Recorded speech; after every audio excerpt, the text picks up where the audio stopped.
Healing and refreshment, స్వస్థత, సత్తువు. 8 minute ప్రోగ్రామ్ను వీక్షించడానికి ఆన్లైన్కి వచ్చినటువంటి మీకు ప్రభు పేరిట శుభములు కలుగునుగాక. ప్రియమైన వారలారా, యేసు ప్రభుల వారిని గురించి దావీదు ఆయన సిలువ మీద పడినటువంటి వేదనల గురించి ప్రవచించాడు. కీర్తనలో రాస్తూ చెప్తాడు. ఏమనంటే కీర్తనలు 22వ అధ్యాయము 14వ వచనంలో చెప్తాడు. ఏమని? నా ఎముకలు అదురుచున్నవి, మైనం వలె కరిగిపోయి ఉన్నవి. సిలువ మీద పడే వేదన అంతా కూడా వర్ణించినట్లుగా ఆ కీర్తనలో మనం చదవగలుగుతాం. దావీదు భక్తుడు రాసిన కీర్తన.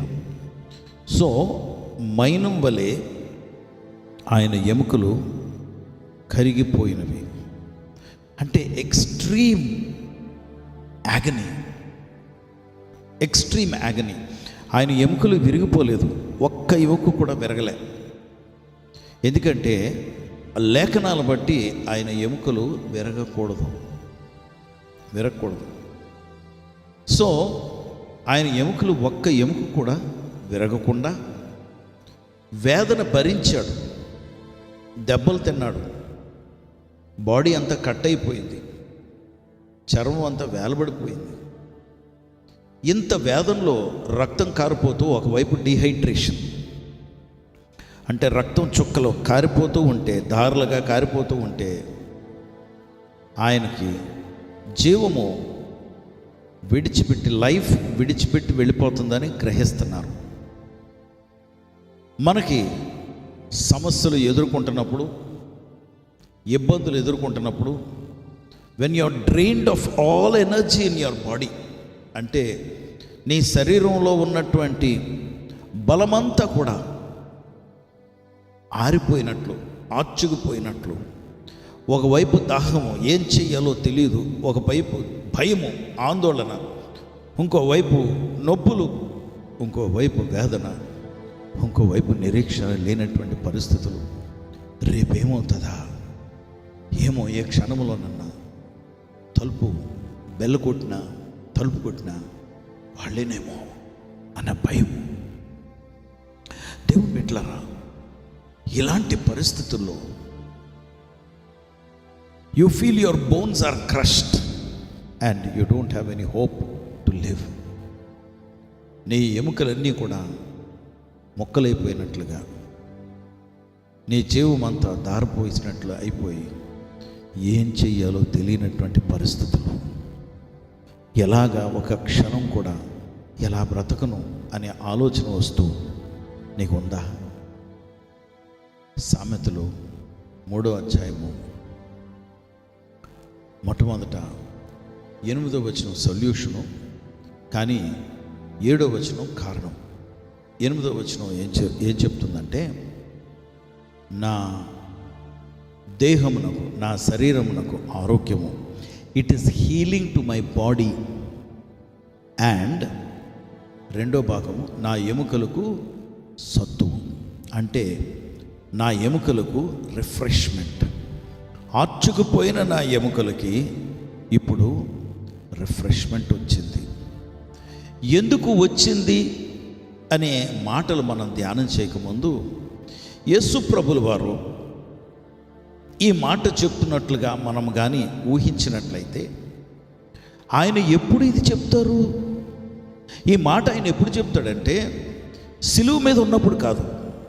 సిలువ మీద వేదన భరిస్తున్నారు ఆయన, సిలువ మీద నొప్పులు భరిస్తున్నారు, సిలువ మీద ఆయన జీవము రక్తం ద్వారా కారిపోతుంది.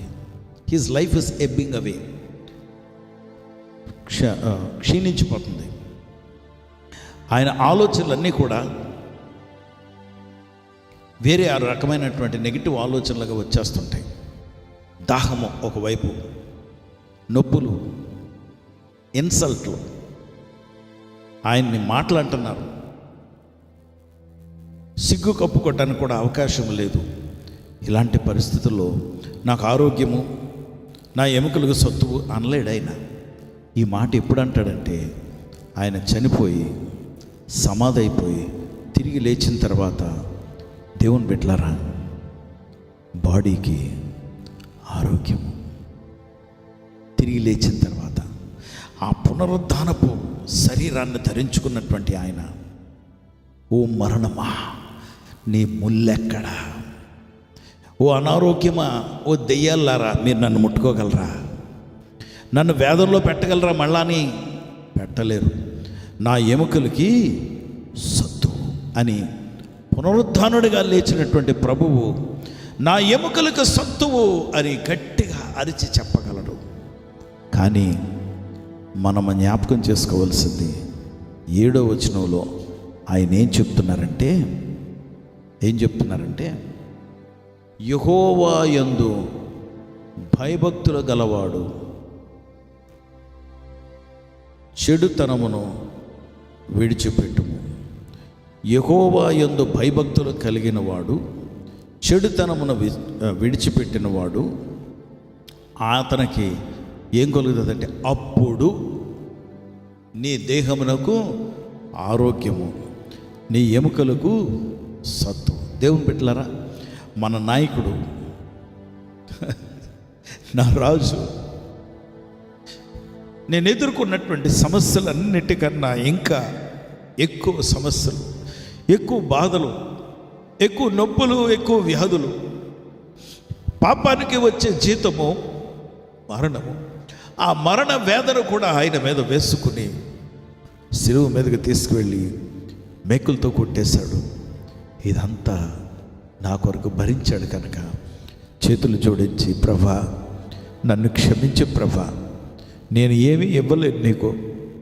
నా వ్యాధులు, నా బాధలు, నా నొప్పులు, నా లేమి, నా చేతకానితనం, నా ఓటములు, నా బలహీనతలు, నా తృణీకరణ, నా నష్టాలు, నా కష్టాలు, వీటినన్నిటినీ శిలువ మీదకి తీసుకొచ్చి నీ చేతులకు అప్పచెప్తున్నాను ప్రభా అని నేను పూర్తిగా ఆయనకి ఎంత అప్పచెప్తే,